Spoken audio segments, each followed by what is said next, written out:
चलो टीलू बेटा, जल्दी करो, तुम्हें मौसी के घर आना है या नहीं? चलो जल्दी जल्दी। हाँ मम्मी, बस 1 मिनट, मैं मेरी पढ़ाई की किताबें ले रहा हूँ। जल्दी करो बेटा, नहीं तो पंछी बस निकल जाएगी। लाडू चिड़िया थोड़े दिनों के लिए अपनी बहन माया चिड़िया के यहाँ जा रही है। तभी उसे रास्ते में कालू कौवा रोक लेता है। अरे लाडो, ये बैग भर के कहाँ जा रही हो? कालू भैया, मैं थोड़े दिनों के लिए अपने बहन के घर जा रही हूँ। बहुत दिनों से वो मुझे बुला रही है, लेकिन घर के कामों की वजह से मेरा जाना ही नहीं हो रहा। लेकिन अब मेरी बहन माया के बेटी की सगाई है, इसलिए मुझे अब तो जाना ही पड़ेगा। अच्छा ठीक है, तुम जाके आओ, लेकिन लाडो तुम जल्दी वापस आ जाना। क्या तुम भूल गई? 1 हफ्ते बाद मेरे भी बेटे की सगाई है। हाँ कालू भैया, मुझे याद है, मैं जल्दी आ जाऊंगी। अब मैं चलती हूँ, नहीं तो मेरी पंछी बस छूट जाएगी। लाडो वहाँ से निकलकर पंछी बस स्टॉप पर आ जाती है। थोड़ी ही देर में पंछी बस आ जाती है। लाडो बस में बैठकर अपनी बहन के घर की तरफ निकल पड़ती है। ये मैं अपनी मौसी के घर जा रहा हूँ। रात हो जाती है।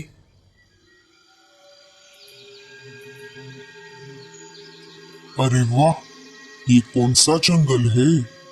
इतने सारे पक्षियों के घोंसले देखकर मेरे तो मुंह में पानी आ गया। मैं बहुत देर से उड़ रही हूँ। कुछ दिनों के लिए मैं इसी जंगल के बाहर अपना डेरा बसा लेती हूँ। हा हा हा हा हा।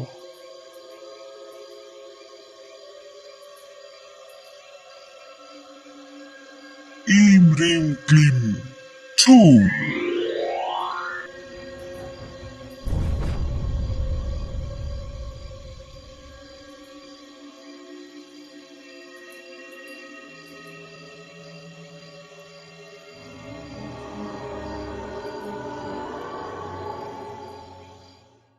सुबह हो जाती है। हे ऊपर वाले, ये क्या हो गया? मेरे अंडे कहाँ गए? तभी वहाँ पर रानू चिड़िया आ जाती है। अरे बुलबुल, क्या हो गया? तुम रो क्यों रही हो? क्या बताओ रानो, कल रात को सोने तक मेरे अंडे घोंसले में ही थे, लेकिन सुबह जब मैंने उठकर देखा तो मेरे अंडे गायब थे। पता नहीं मेरे अंडे किसने चोरी किए। लगता है जंगल में कोई शिकारी पंछी घुस आया है। ये बात पूरे जंगल में फैल जाती है। सारे पंछी सतर्क हो जाते हैं, लेकिन रानू चिड़िया बहुत डरी हुई थी, क्योंकि उसने सुबह ही 2 अंडे दिए थे। रात हो गई। रानू चिड़िया आंखों में तेल डालकर अपने अंडों की रक्षा कर रही थी। सारे पंछी अपने अपने घोंसले में सो रहे थे। रात थोड़ी गहरी हो गई। इधर चुड़ैल फिर से अंडे खाने के लिए पक्षी का रूप लेकर जंगल में आ जाती है। अंडों की खोज में वो जंगल के ऊपर से उड़ रही थी। थोड़ी देर खोज करने पर वो रानू चिड़िया के घोंसले के पास रुक जाती है। मुझे इसी घोंसले से अंडे की खुशबू आ रही है। चुड़ैल खिड़की से झांक कर देखती है। देखती है तो क्या, रानू चिड़िया अपने अंडों को पंखों के नीचे छुपाकर बैठी हुई थी। अरे, आधी रात हो गई है, फिर भी ये चिड़िया क्यों जाग रही है? मुझे अब मेरे जादू से इसे अपने वश में करना होगा। चुड़ैल अपनी जादू से रानू चिड़िया को अपने वश में कर लेती है। जैसे ही रानू चुड़ैल के वश में आ जाती है, चुड़ैल अपने हाथ लंबे कर लेती है और रानू चिड़िया के दोनों अंडे चुरा कर वहां से चली जाती है। चुड़ैल का जादू सुबह होने तक चलता रहा। जैसे ही जादू का असर खत्म हो गया, रानू चिड़िया होश में आ गई। उसने देखा उसके भी दोनों अंडे गायब हो गए थे। सुबह होते ही सारे जंगल में अफरा तफरी मच गई। रानू चिड़िया जोर जोर से रोने लगी। तभी वहां पर कालू कौवा आ गया। अरे रानो, क्या हुआ? तुम रो क्यों रही हो? क्या बताऊं कालू भैया, कल सुबह किसी ने बुलबुल चिड़िया के अंडे चुराए थे और आज मेरे भी अंडे चोरी हो गए हैं। मैं तो रात भर आँखों में तेल डालकर मेरे अंडों की रक्षा कर रही थी, लेकिन पता नहीं, मुझे आधी रात तक तो सब कुछ याद है, लेकिन आधी रात के बाद का कुछ भी याद नहीं आ रहा।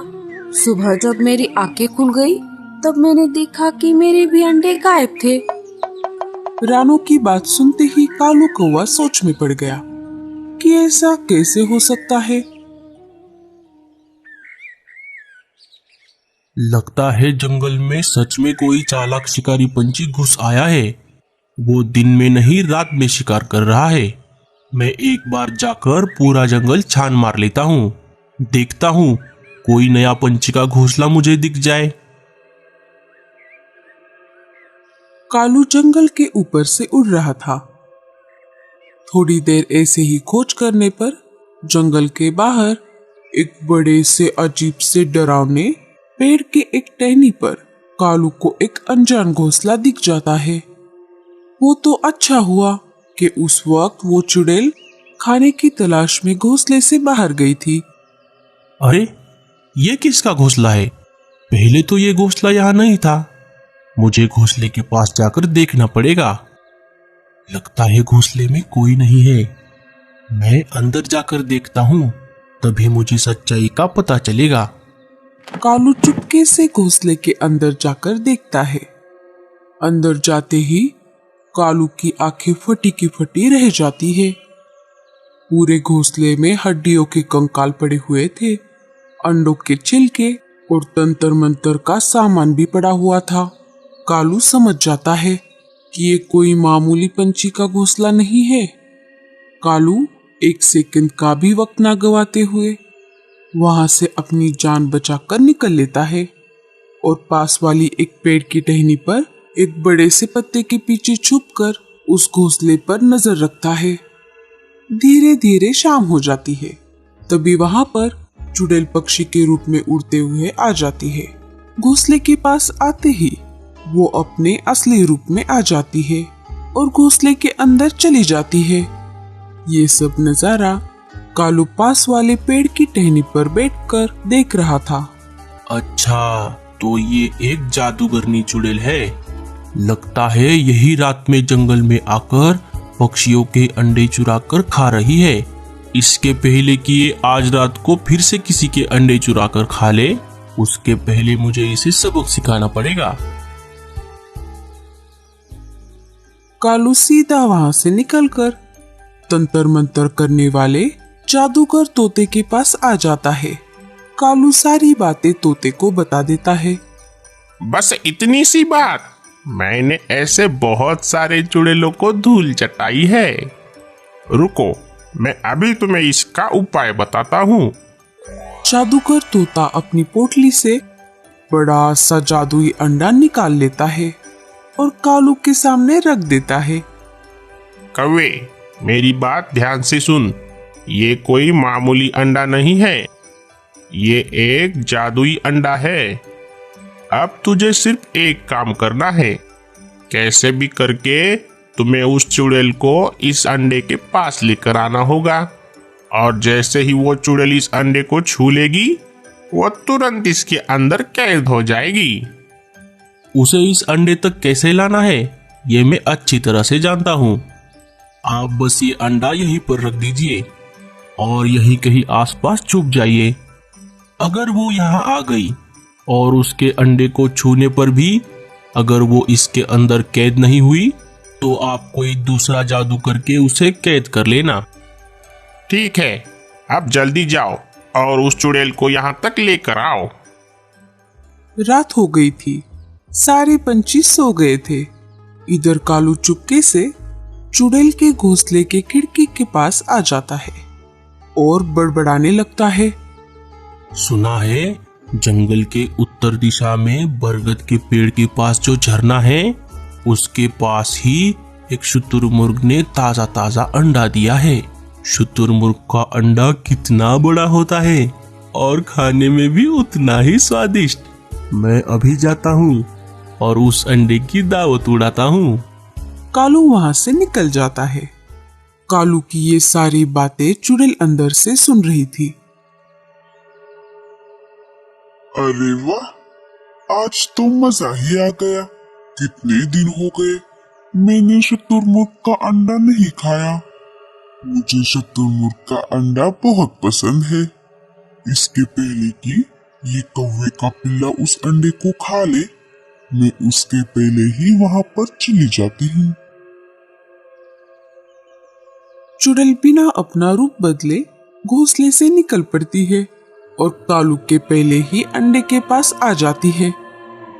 जैसे ही वो अंडे को छू लेती है, वो उस अंडे के अंदर कैद हो जाती है। तो दोस्तों, कैसी लगी आपको हमारी ये कहानी? दोस्तों, ये कहानी यहाँ पर ही खत्म नहीं होती। अगर आपको इसका